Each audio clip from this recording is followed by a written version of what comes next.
Ok. Donc Gillian Grave. Donc moi je suis designer industriel. J'ai d'abord fait l'école des beaux-arts de Rennes en design. Ensuite je suis passé par l'ENSI pour me rapprocher un petit peu de l'univers des nouvelles technologies. Et du coup là aujourd'hui je suis designer industriel. Donc j'ai mon petit studio où je travaille sur tout ce qui est mon rôle, c'est d'accompagner en fait les sociétés, donc les grandes entreprises, aussi bien que les startups ou les centres de recherche, dans leur transformation face à l'émergence de certaines technologies, de certaines pratiques aussi. Et du coup, je travaille dans la réalité augmentée, la robotique, l'exploration spatiale, les objets connectés, les nanotechnologies, les énergies nouvelles, etc. Dans des champs d'application qui peuvent être très très variés. Euh, à côté de ça, donc voilà, moi j'avais un regard sur ma pratique aussi et je m'étais dit, bon voilà, le designer industriel, il travaille avec un outil qui est l'industrie et qu'on sait très problématique aujourd'hui. Et là, je me suis dit, bon, voilà, en tant que designer, comme d'autres disciplines, on a les outils pour émettre des hypothèses d'alternatives à cet outil, donc qui est l'industrie traditionnelle. Et du coup, je me suis posé la question de voilà, qu'est-ce qu'un designer pourrait faire pour imaginer d'autres solutions et justement avec qui on pourrait travailler sur ce genre, sur l'élaboration de ces nouvelles hypothèses. Et du coup, j'ai cofondé donc avec Mich Camello et Chloé Lequette un collectif qui s'appelle Enzyme Co, qui travaille autour du biomimétisme, donc c'est-à-dire l'inspiration du vivant pour concevoir des systèmes, des produits, des services ou des choses un peu plus larges, à la fois performantes du point de vue de l'usage, de la fonction, etc., mais en même temps du point de vue environnemental et innovant, bien sûr.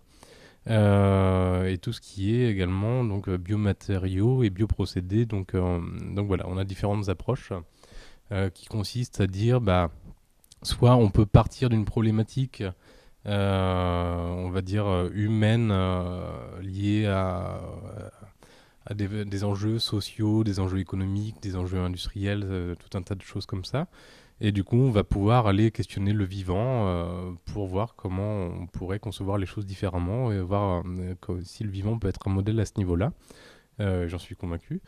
Ou alors on peut se dire aussi, bah tiens, là on a identifié une stratégie, un mécanisme du vivant qui est incroyable et du coup là on va voir comment le transférer ou le transposer dans le contexte humain.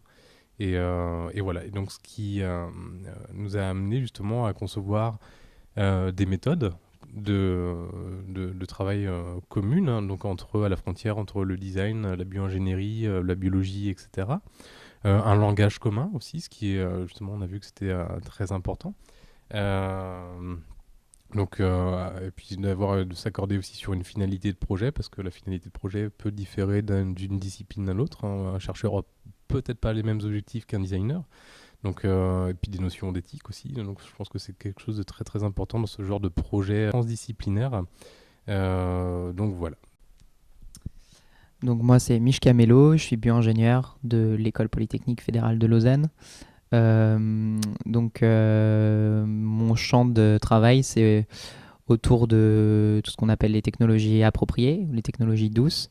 Donc toutes les technologies qui essayent de prendre en compte les variables sociales et environnementales dans leur implémentation et dans leur développement. Et je m'intéresse aussi à la culture du libre en général et comment elle peut être un vecteur de transformation dans le milieu de la transition qui nous intéresse entre autres. Oui, j'ai aussi mis le pied un peu dans l'édifice après un début de carrière dans des projets plutôt proches de la haute technologie comme la biologie synthétique, la biorobotique. J'ai mis un pied dans l'édifice de la transformation sociale et écologique à travers le biomimétisme que Gillian a présenté avant. Et donc maintenant, au-delà de ça, j'aime bien aussi me poser la question de comment on peut vraiment reconnecter tous nos systèmes productifs avec les écosystèmes et sans perturber leur mode de fonctionnement. Donc mes contraintes de réflexion sont souvent autour de l'utilisation principalement de déchets et de ressources renouvelables, le tout dans un environnement où on comprend vraiment toute la chaîne de production, on a un holoptisme sur toute la chaîne de production. Et donc voilà, ça nous amène à travers Enzyme Co à parler de production locale, de production même à l'échelle de l'habitat, à partir de matières qu'on peut récupérer dans un rayon proche de cet habitat, pour vraiment être sûr qu'on maîtrise les conséquences sociales et écologiques de ce qu'on produit au maximum. Est-ce que vous pouvez nous donner à voir certains de vos projets, expliciter un petit peu les processus, puisque vous êtes deux, il y a aussi des enjeux de collaboration qui nous intéressent, hein, comment collabore un ingénieur avec un designer, et puis nous donner des exemples concrets, ancrés dans des contextes et des territoires. Donc oui, Guyliane et moi, on s'est rencontrés autour d'un projet, justement, on s'est emparé de ce sujet du biomimétisme et on avait à cœur de démontrer que le biomimétisme pouvait être une méthode de conception très efficace pour reconcevoir reconcevoir des produits qui, de façon à ce qu'ils soient avec un impact environnemental inférieur à la fin du processus de conception qu'avant. Et sans diminuer non plus la contrainte, sans augmenter les contraintes d'usage. Donc s'assurer qu'on ait un objet à la fois écologique, mais qui ne vienne pas mettre l'utilisateur dans une situation inconfortable. Et donc du coup, on s'est emparé de cette méthodologie et comme objet qui l'incarne, on a choisi une bouilloire électrique, qui est l'amalgame de tout un tas de problématiques environnementales, autour de l'énergie, autour de l'eau, qui est placée dans l'habitat. Donc qui est un espace très très intime. Donc c'est pas un grand projet d'infrastructure dont on pourrait être un peu distant, c'est un objet qu'on manipule au quotidien. Donc il y a un gros levier de changement aussi. Et donc on a travaillé sur une reconception de cet objet à partir de diverses sources d'inspiration pour corriger des travers d'usage qu'on a avec la bouilloire actuelle. Donc je sais pas, peut-être tu veux parler du cahier des charges et un peu des solutions qu'on a trouvées. Alors du coup, à partir de cet objet-là, on avait commencé alors, en termes de méthodologie à regarder un petit peu ce qu'est une bouilloire et on est parti donc d'un ACV, donc d'une analyse de cycle de vie pour voir un petit peu les points problématiques que le vivant pourrait solutionner. Et nous nous sommes rendus compte que 80% de l'impact environnemental de la bouilloire se passe lors de la consommation électrique en phase d'usage. Et là, on s'est dit, bon, déjà, c'est déjà une très bonne nouvelle bon, pour un designer déjà, parce que l'usage, c'est un peu son travail. Et du coup, là, on a commencé à observer un petit peu cet usage-là pour voir où étaient localisés les 80%. Et on s'est rendu compte de plein de petits problèmes qui, mis bout à bout, représentaient quand même potentiellement de grandes économies d'énergie. Et on s'est rendu compte donc que forcément on réchauffe toujours le même volume d'eau par exemple. Donc du coup il va falloir travailler sur l'isolation. Parce que du coup on va relancer une chauffe, on va l'oublier, on va relancer une chauffe, etc. Donc si on isole l'objet, on va déjà économiser de l'énergie. On s'est rendu compte également que on chauffe toujours beaucoup trop d'eau. Donc pour chauffer, alors qu'on a besoin d'une tasse, on va souvent chauffer 1 litre, ce qui est un petit peu ridicule. Donc si on permet le contrôle du volume d'eau dans cet objet-là, on va permettre des économies d'énergie. Pareil pour la température, hein. La température idéale pour la plupart des boissons ne sont jamais de 100 degrés.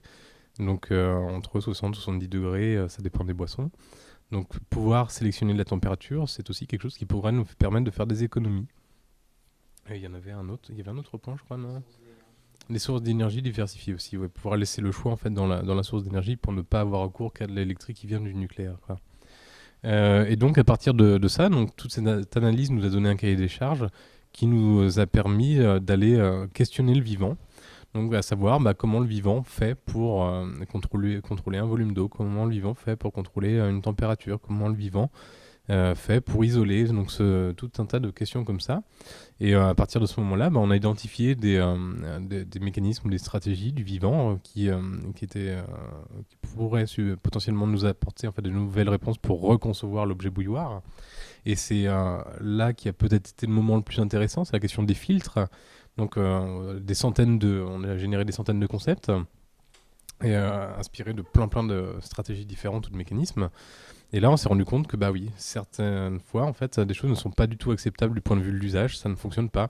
Ou en termes de dispositifs, des fois, il va nous falloir une bouilloire qui va faire 3 mètres cubes, ce genre de choses-là. Donc voilà, le solaire thermique, par exemple, ça peut être intéressant, mais pas dans certains lieux, etc. Donc ça pose beaucoup de questions. Et là, ce sont vraiment les filtres à la fois de la bio-ingénierie et du design qui ont permis de faire des choix pour garder les inspirations les plus performantes et les plus pertinentes surtout pour reconcevoir cet objet. Et du coup, à partir de ça, on a gardé quelques inspirations, dont le nautile par exemple pour le contrôle du volume d'eau. Là, on a vu que le nautile, il a des ballasts, à l'instar d'un sous-marin, il va se remplir d'eau, remplir ses ballasts d'eau pour descendre en profondeur, et puis en expulser pour remonter à la surface. Donc lui, il a un contrôle assez intelligent de la chose, et que nous, on a détourné finalement pour concevoir un système de chambres à l'intérieur de notre objet, où on a 4 chambres qui correspondent à une tasse, au volume d'une tasse chacune, qu'on va pouvoir finalement ouvrir en tournant, en faisant pivoter le bouchon à la surface de l'objet, pour remplir une tasse, 2 tasses, 3 tasses ou 4 tasses. Pour ce qui est de l'isolation, par exemple, là, on a découvert le bec de toucan, qui a une structure interne qui est vraiment incroyable, et lui permet d'avoir à la fois une structure très rigide, très légère, mais en même temps qui est isolante, comme des doubles parois. Donc c'est quelque chose qu'on a également transféré dans notre bouilloire. Le poil de l'ours polaire aussi pour l'isolation. Donc l'ours polaire a des poils creux, pardon, pour conserver la chaleur autour de son corps, et c'est un principe qu'on a aussi transféré à la surface de l'objet. Et on s'est également inspiré de la termitière aussi, donc pour tout ce qui est de l'ordre de la distribution de la chaleur à l'intérieur. Donc on a tout un tas de petits canaux qui diffusent la chaleur pour optimiser la chauffe, chauffer le plus rapidement possible avec le moins d'énergie possible. Donc c'est tout un travail de reconception qui a été fait pour obtenir un objet qui du coup ne ressemble presque pas à une bouilloire lorsqu'on voit la coupe. Mais voilà, c'est vraiment le fruit d'un travail collaboratif, et transdisciplinaire, qui a permis en fait de faire on va dire cette preuve de concept d'une méthodologie de conception biomimétique. Voilà pour l'un des exemples des projets sur lesquels on travaille. Alors clairement, vous parlez d'interdisciplinarité, hein. Vous travaillez avec des concepts qui appartiennent à des champs disciplinaires très précis. Comment on donne à voir ces compétences-là avec d'autres acteurs du changement? Comment on s'inscrit, comment on inscrit vos travaux dans un écosystème plus large?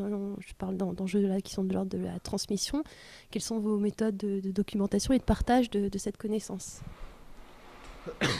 Alors pendant le projet, sur une initiative de Gillian, on a tenu un journal en parallèle qu'on a appelé Versus, qui était un journal à la fois personnel mais ouvert à l'autre. Donc on s'échangeait régulièrement l'avancée du journal, où on parlait de nos ressentis, des idées qu'on avait eues. C'était un peu un suivi du projet un peu parallèle à sa construction logique, entre guillemets, de passer à travers le processus de conception, qui était aussi un peu un in memoriam de toutes les pistes qu'on a avortées parce qu'en fait elles ne convenaient pas, et qui compte aussi plein d'éléments réflexifs sur la dynamique collaborative elle-même, sur l'importance du langage, sur les rôles en tout cas peut-être moins pour Gillian, mais pour moi le rôle avec lequel je me sentais mal à l'aise par moment, que j'avais de fossoyeur, une technique de solution qui ne fonctionne pas, enfin ce genre de choses là, et du coup ça c'est à mon avis un bon outil, quelque chose d'intéressant à parcourir pour des gens qui s'intéressent à ce genre de collaboration entre nos deux champs disciplinaires, et plus généralement peut-être aussi à des collaborations entre champs disciplinaires, et ça pourrait être à mon avis très intéressant que les gens systématisent ce genre de témoignages, parce que je serais ravi de lire des versus de gens, je sais pas, un sociologue qui bosse avec un activiste, et de voir quels sont les points de friction, et de comprendre comment ça marche. Donc ça c'est une des choses, et sinon on fait un peu d'enseignement à droite à gauche, comme ici ces jours-ci, où on partage du coup notre expérience, et on discute avec d'autres gens qui sont beaucoup plus nombreux qu'on ne croit être passés aussi à travers des expériences un peu similaires. J'ai juste quelque chose à rajouter, c'est que en fait, après cette première expérience de travail ensemble avec Mishka sur la conception de cette bouilloire, en fait, je me suis rendu compte que nos rôles avaient évolué, et Mishka, qui est du coup bio-ingénieur, n'est plus que bio-ingénieur, il est à la fois plein de choses maintenant, et c'est ça qui est extrêmement intéressant, c'est comment en fait au contact d'autres compétences, d'autres disciplines, en fait on se remet en question pour évoluer aussi d'une certaine façon, et d'avoir une approche qui est très particulière, un positionnement qui est très particulier, mais aussi du coup d'avoir évolué en termes d'outils, en termes de réflexion théorique, d'outils pratiques, ce genre de choses-là, et je pense que c'est quelque chose qui est très très important aussi, et avec un gage d'ouverture sur les autres, et du coup aussi toujours une sorte de, pas de volonté, mais presque de réflexe, de pédagogie aussi et de vulgarisation vers les autres pour se rendre accessible et être accessible aux autres aussi. Et je pense que c'est quand même quelque chose d'essentiel pour travailler à plusieurs avec des gens qui a priori ne se comprennent pas. Et je vois souvent en travaillant avec les centres de recherche, je travaille souvent avec des ingénieurs purs et durs, hein, des vieux ou des jeunes, hein, et qui sont très très fermés. Et je pense que c'est extrêmement difficile dans ces milieux-là quand on travaille avec des gens qui ne sont pas un minimum éduqués et ouverts justement. Et voilà, donc il y a, je pense, certainement quelque chose aussi à transmettre à ce niveau-là pour apprendre cette ouverture aussi aux autres compétences. Voilà. Merci pour ces débuts de bonnes pratiques. On va en expliciter d'autres cet après-midi, j'espère. Dernière question pour conclure. Quels sont pour vous les grands enjeux par rapport à vos projets et plus largement par rapport à l'écosystème ou les écosystèmes dans lesquels vous vous inscrivez pour continuer à accompagner ce changement ? Je pense qu'on peut continuer à peu près sur la ligne que Gillian avait entamé avec la dernière question. C'est des enjeux d'apprendre à travailler avec des compétences et des visions du monde un peu différentes, de comprendre là où elles convergent et en quoi les efforts peuvent aller dans la même direction, de savoir comprendre aussi là où elles divergent et quand il faut prendre les distances avec l'un ou l'autre des concepts, parce que je pense que c'est important dans la transition, on a souvent tendance à être très inclusif, ce qui est une très bonne chose. Mais il y a des choses avec lesquelles il faut aussi prendre des distances. Et je pense que c'est un travail qui est à faire aussi, de comprendre les dynamiques à l'œuvre qui sont nuisibles à la transition parce qu'en fait, elles laminent de l'intérieur. Donc pour ça, pour concrétiser un peu, je renverrai vers notamment les travaux de Michel Bowen, c'est la Peer-to-Peer Foundation, qui pour moi joue vraiment ce rôle d'essayer de comprendre comment le clivage n'est pas entre non-profit et for-profit, entre activistes et entrepreneurs, etc., mais plus entre gens qui vont essayer de s'emparer d'un bien commun, de le privatiser, de le bloquer par exemple, d'empêcher sa propagation, alors que d'autres vont être dans une logique de le nourrir, quelle que soit leur position et leur statut personnel. Et je pense que là, il y a du tri à faire et un des gros enjeux, c'est de comprendre justement les frontières de l'écosystème dans lequel on fonctionne et d'être capable de travailler avec les bonnes personnes en intelligence. Et je voudrais encore juste rajouter qu'on a besoin aussi à un moment de faire la preuve que des alternatives peuvent fonctionner. Et du coup, les discours théoriques sont très très bien, on en a besoin, mais on a aussi un moment de passer aussi à la pratique et d'expérimenter sur des terrains. Et ça me semble extrêmement important. Et justement de collectionner peut-être des projets qui peuvent devenir aussi la vitrine de ce genre de coopération, d'approche, de choses via en fait des résultats qui peuvent démontrer d'un futur plausible, possible, souhaitable ou pas. Mais justement d'en faire l'expérience pour présenter les résultats et réfléchir ensemble justement à tous les enjeux aussi que cela porte, quoi, du point de vue éthique et compagnie. Donc voilà. Merci messieurs.